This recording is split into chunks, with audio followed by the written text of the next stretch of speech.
Well, hi everybody. My name is Jim Burns, and right now we are in topic 3. We've medicalized education. In the course Everybody Knows. And we're going to be going over some of the solutions that you can use to help deal with this problem. Right now, there is the abstract or the thesis statement, if you want to call it that. And again, I'm not going to get into whether or not ADHD or ODD can be helped by medication. All I know is if you talk to a therapist, you're going to find out what nets the best results in dealing with a patient, and that is medication and therapy. And so it would seem to follow that what would net the best results in dealing with a kid with attention deficit disorder or oppositional defiant disorder in the classroom? It would be medication and consequences. The right consequences that work and keep this youngster from getting himself in trouble behind the behavior. Then I also just share this statement. Where were they 40 years ago? They didn't exist, or they weren't invented yet, or they weren't an available condition. And I understand these kids were there. They were amongst us. But they were few and far between. And disrespect has become the norm and not the exception. And when that happens, you start to create a condition to support the behavior. If a kid acts up today, it's usually attributed to the fact that he didn't take his medication consistently, when in reality he may not be being disciplined effectively. So we're going to cover some of the solutions that are related to this. And here are some of the solutions. These are the solutions that I've chosen. Create awareness of the condition. We all know what it is. Half of the time, though, we hear he has attention deficit disorder. Well, okay, explain it to me. Explain it to me a little bit better. What do I have to do to address this issue? Get yourself knowledgeable in the area of these conditions. ADD, ODD, and the ones that have very abstract meaning. And I know they're all in DSM-5, I guess it is now, and you can read, that there's checklists that they use to make a determination if a youngster has these conditions. Have a clear idea of what you're supporting. I mean, all right, he's in your class. Now, where do you stand on this whole issue? I know where I stand, and I'm not going to get into arguments with people over it. But I still stand on the fact that the condition has been brought about because we have seen too much disrespect, irresponsibility, and lack of self-control. Now, am I going to debate that with someone? If I'm a teacher who's going to place a youngster in my class with this condition? No, of course not. I'm going to do what I can to help the kid. So I need to know what I'm supporting. What do you want me to do with them? Help me out here. I'll read up. Tell me what I got to do. And we have to understand the difference between learned behavior and organic problems. And the last time I looked, giving someone the finger was learned behavior. It wasn't a biological or organic problem. We have to teach this youngster social problem solving so we can handle issues that revolve around relationships, respect, responsibility, anti-bullying, how to share, how to deal with others, how to be courteous, all these things. And also, how do I solve problems that I'm confronted with? In other words, two kids run for a swing on the playground. One of them gets there first. Now, how do I handle it? Do I have a fight with the kid who got there first? Do we argue over the swing? And lots of times, by not allowing that confrontation to occur on the playground between two kids, we rob the kid of the opportunity to solve a problem on his own. In other words, adults get involved too quickly. And the question then is, well, when do I get involved? You get involved when there's some form of dominance. When one of the youngsters starts to push or shove and you notice that there's intimidation, that's when you get involved. Then you got to work with the I guess you would call it the victim at that point, on how to handle that. How to handle it. And there's many ways that a youngster can handle that, and we have to teach him. And that's when we get into the fact that we have to help these kids handle relationships. How do you handle a relationship? Relationships should be one where one person just can't wait to give and to help and so on. And if we're all thinking that way, everyone's giving and helping one another. How do you deal with relationships? As these kids grow older, how do you deal with intimate relationships? How do you deal with situations where at the high school level, one person wants to be a little more intimate than the other one? How do you handle breakups at the high school level? Where a gal breaks up with a guy or vice versa, and they start having all manner of interpersonal problems right at the high school level. And other kids get involved, and fights break out. You know, all of the things that go on, okay, produce imprints in a kid's head. That's why these kids, when they come into school, when they start school at around the age of 5, they're imprinted by what has happened to them before they got to school. And they may have drawn the wrong conclusions. The wrong conclusions that are associated with being around other kids. I got to get to the water fountain first. Maybe the kid's an only child. He always was first. Well, maybe now he's 21st. And he has to know how to let other kids get in front of him, how to share how to share space on the cafeteria line. How not to say mean and discourteous things to other kids. That's where we come to RAM, random access memory. We have to be certain that these kids have random access memory built in. See, many of these kids suffer from what I call situational reactive disorder. These are one-time events that a kid has not had time to rehearse a response for. He doesn't know what to do, so he reacts. That's where allowing the two kids to fight over the swing on their own is important. That builds confidence.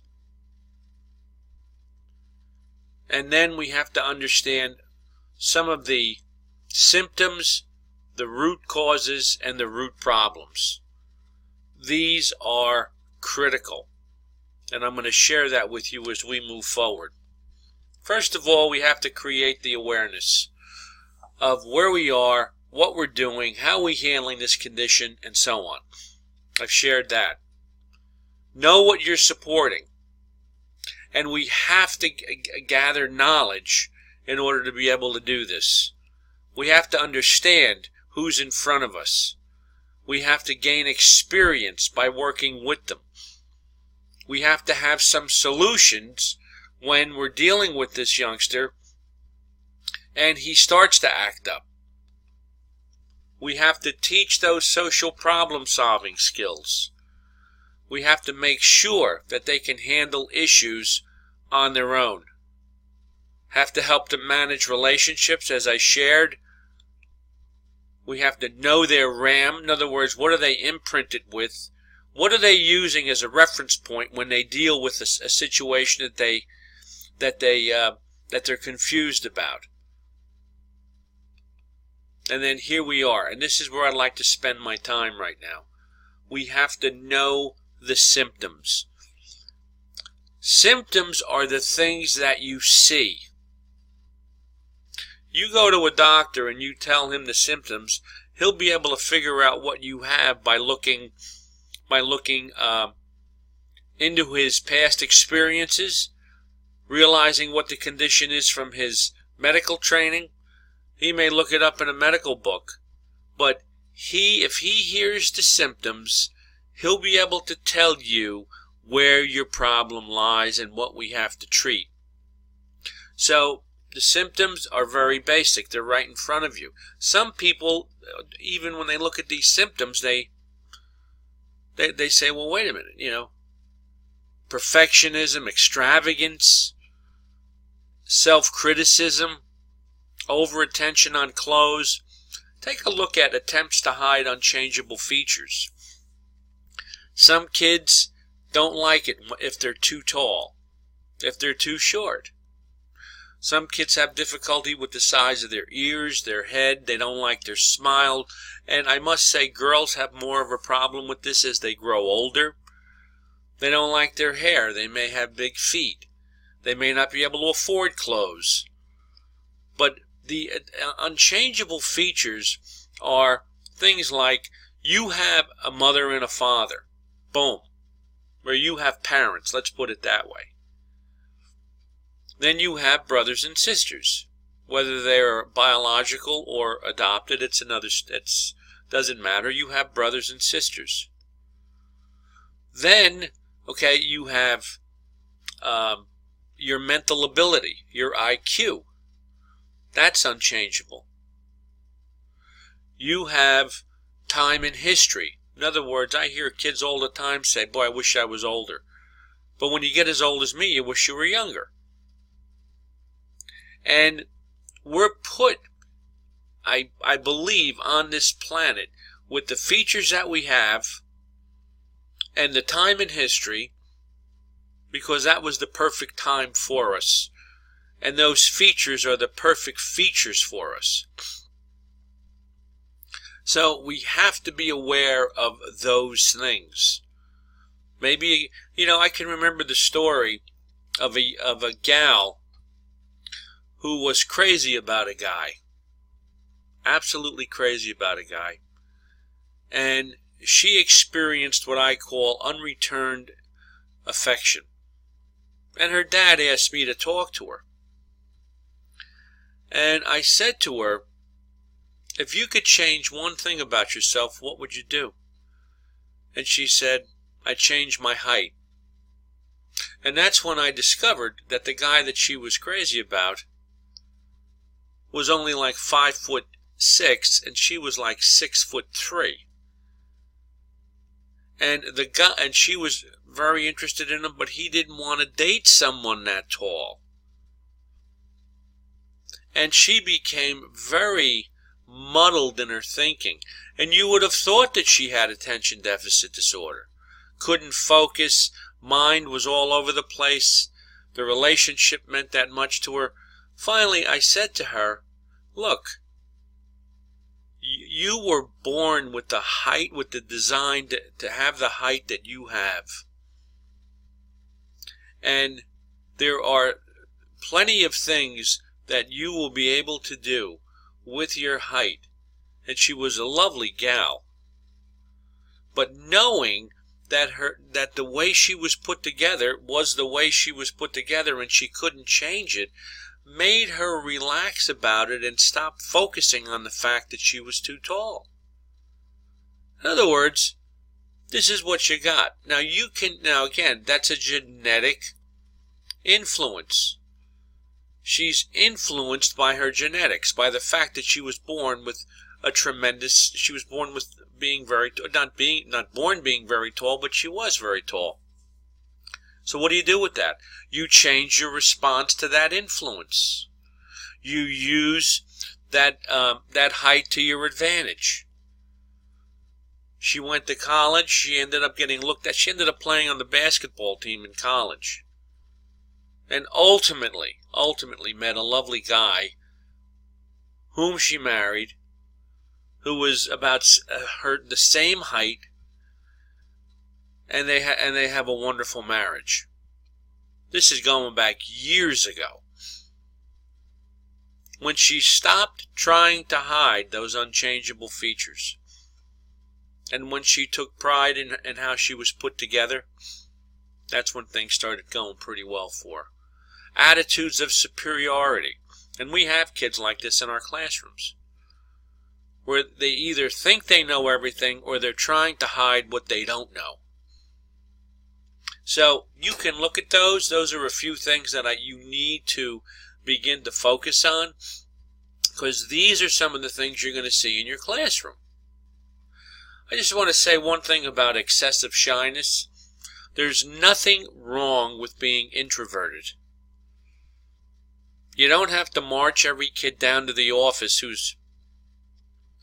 is more introverted, who doesn't like working in cooperative groups and would rather just sit and read a book or do something on their own. There's nothing wrong with that.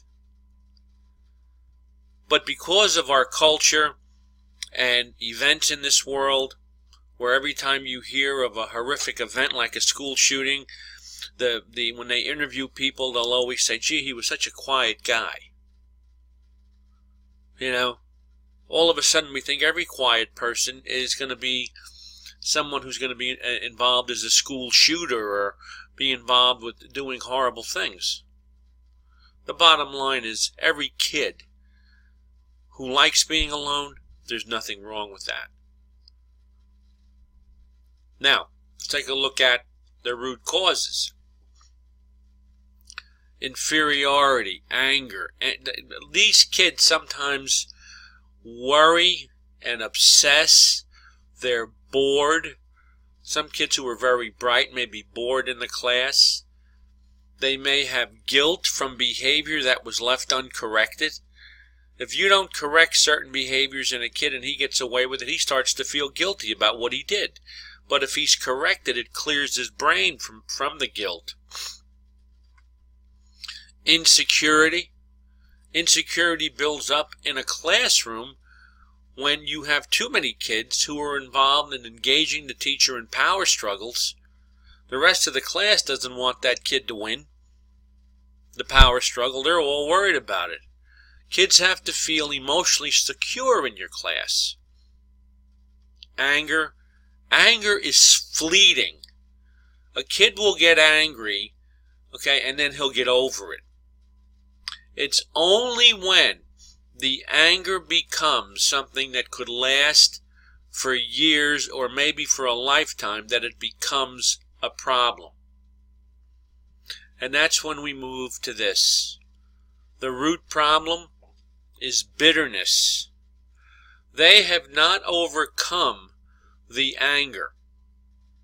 They have not overcome. Even kids who are 5 and 6 years old have had things that have gone wrong, maybe in their home, maybe they've been bullied already, maybe there's some form of abuse going on, possibly there's something that happened that I call a child having a broken spirit, when parents break promises and show favoritism with other kids who are in the home, or they draw unfavorable comparisons.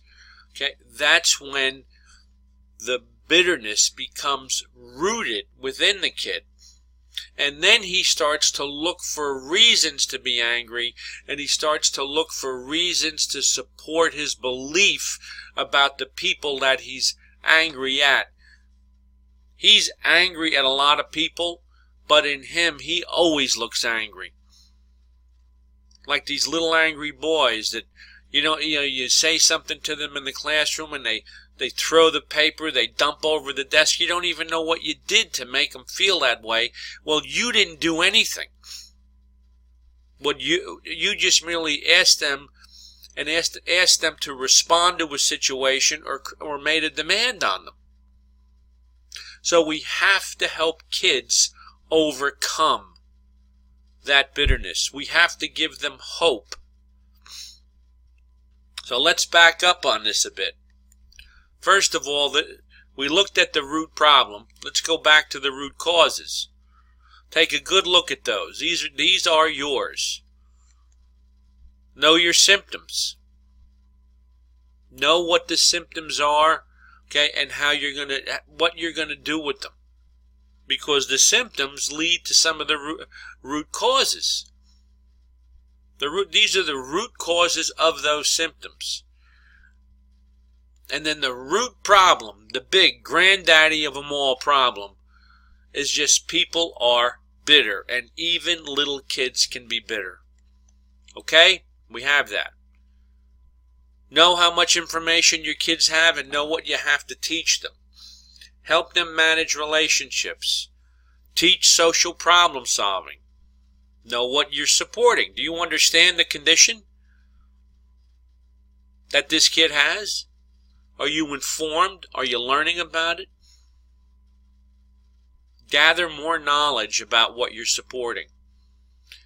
And then understand that you have to be aware of who's in front of you and how you're going to work with them. And then we're back to the solution, or these are some of the solutions which we've already reviewed. And there's our problem.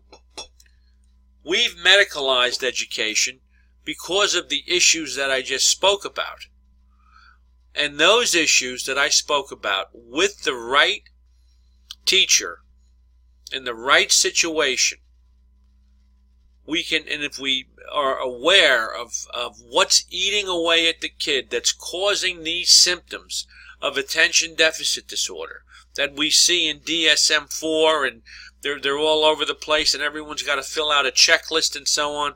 If we can really get a handle on what's going on inside the head of that kid and understand what his random access memory has already told him, what logical conclusions he has drawn, if we can really get a grip on that, what we can do is we can work with this kid, and initially he's probably going to need medication. But at the onset, but at the end, this child may not need medication at all. He may just be a high-spirited kid. And the minute you start seeing smiles, and the minute you start seeing kids who become much happier with themselves, and you start seeing kids that can manage relationships, and you start seeing kids that know how to problem solve, what you're going to discover is this kid now has reached a point where he's starting to feel as if his self-esteem is better, he feels better about himself, and he is starting to become a person who will be able to move forward in life with success. This stuff doesn't happen overnight. This stuff happens sometimes hour by hour, sometimes minute by minute.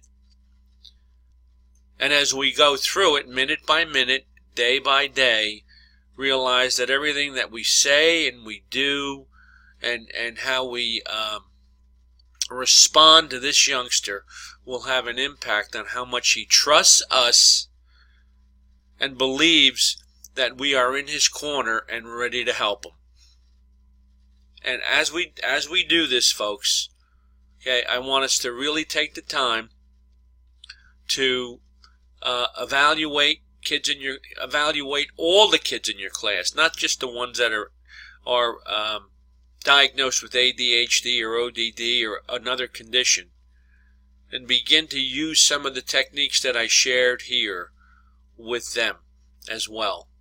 And I think that you'll find you'll have a happier class, a more secure class, and a class that has a whole lot of self-confidence. Those are your solutions.